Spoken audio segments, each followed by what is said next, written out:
नमस्कार दर्शक बंधुरा मधुमिता रान्नाघरे आरो एकबार सबाइके स्वागत जानाई। आज के आमी आरेकटी नतून रेसिपि निये चले एसेछि चिकेनेर गला और गिले कषा। এই চিকেনের গলা আর গিলে আমরা অনেকেই পছন্দ করি না, একবার আমার মতো করে বানিয়ে ট্রাই করে দেখতে পারেন। তাহলে দেখে নেওয়া যাক আজকের রেসিপিটি।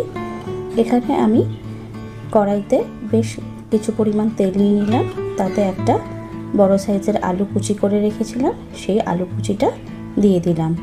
ভালো করে আলুটাকে 5 মিনিট মতো ফ্রাই করে নেব। ভালো করে ফ্রাই করে নিয়ে আলুগুলোকে প্রথমে তুলে নিলাম একটি অন্য পাত্রে।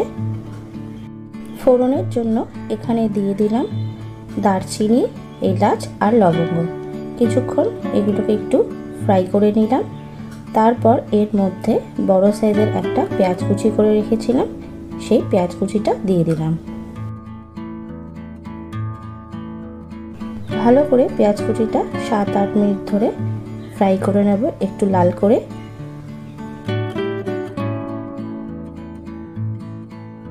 এর রংটা একটু লালচে হয়ে এসছে। এরপর এর মধ্যে একটা মাঝারি সাইজের টমেটো কুচি করে দিয়ে দিলাম, আর তার সাথে দিয়ে দিলাম 1 টিস্পুন মতো নুন, যাতে টমেটোটা তাড়াতাড়ি গলে যায়। ভালো করে পেঁয়াজের সাথে টমেটোটাকে 7-8 মিনিট ধরে কষিয়ে নেব, যতক্ষণ না টমেটোটা নরম হয়ে আসে।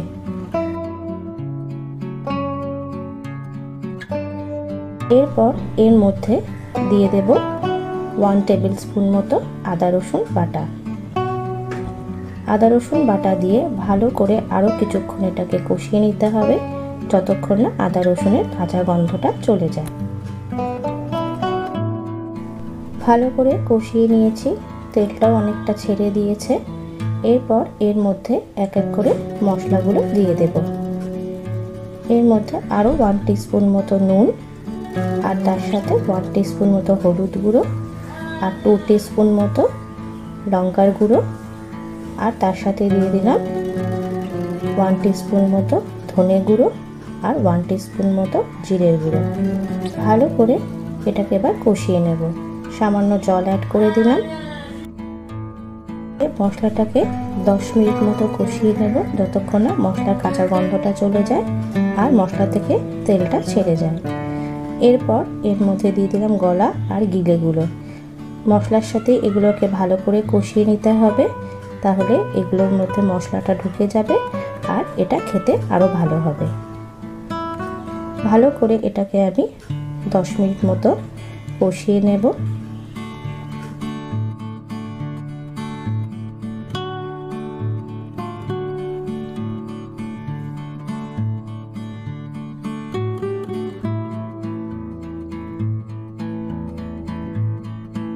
ভালো করে কষানো হয়ে গেছে।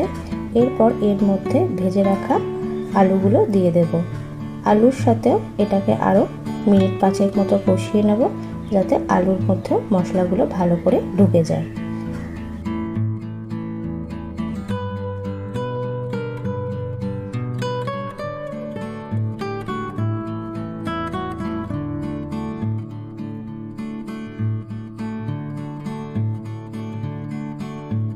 করে কষানো হয়ে গেছে। এরপর এর মধ্যে আমি দিয়ে দিলাম বড় কাপে 1 কাপ জল। বেশি জল এখানে দেব না, কারণ এটা একটু মাখা মাখাই রাখবো। এই গলা আর গিলে কষা রুটি বা ভাতের সাথে দারুণ লাগে খেতে। এরপর এটাকে সেদ্ধ হওয়ার জন্য ঢাকা দিয়ে দিলাম। 5 মিনিট পরে এটাকে আমি ঢাকা সরিয়ে নিলাম।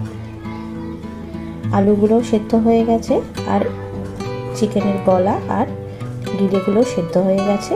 এর মধ্যে 1 টিস্পুন মতো গরম মশলা দিয়ে দিলাম। ভালো করে এটাকে মিশিয়ে নিলাম একবার। তৈরি হয়ে গেছে আজকে আমার রেসিপিটি। আমার আজকের রেসিপিটি যদি ভালো লাগে নিশ্চয়ই লাইক আর কমেন্ট করে জানাবেন। আর আমার চ্যানেলে নিত্য নতুন রেসিপির আপডেট পাওয়ার জন্য মধুমিতা রান্নাঘরকে সাবস্ক্রাইব করার অনুরোধ রইল। ভালো থাকবেন, সুস্থ থাকবেন। দেখা হবে নতুন কোনো রেসিপি নিয়ে।